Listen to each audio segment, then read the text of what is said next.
वीर घटोत्कच की कथा। बहुत समय पहले की बात है, जब पांडव वनवास में थे, तब भीम एक दिन वन में घूमते हुए एक सुंदर लेकिन रहस्यमयी स्थान पर पहुंचे।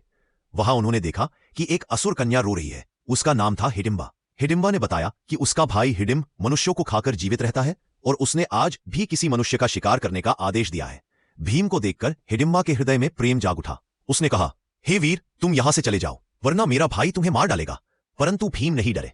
जब हिडिंब वहां आया तो दोनों के बीच भीषण युद्ध हुआ और भीम ने हिडिंब का वध कर दिया। फिर हिडिंबा ने भीम से विवाह किया। कुछ समय बाद उनके एक पुत्र का जन्म हुआ। घटोत्कच का नाम इसलिए रखा गया क्योंकि उसका सिर घना के समान गोल था।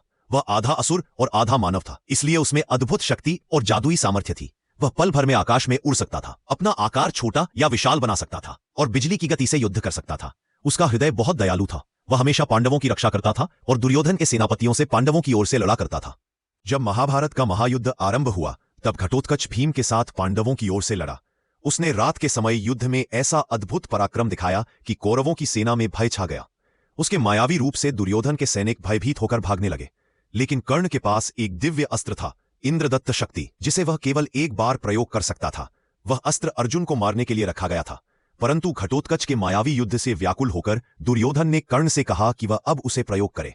कर्ण ने शक्ति अस्त्र चलाया और वह घटोत्कच के सीने में जा लगा। घटोत्कच गिरने से पहले विशाल रूप धारण कर लिया ताकि उसका शरीर कौरवों की सेना पर गिरे और उन्हें नष्ट कर दे।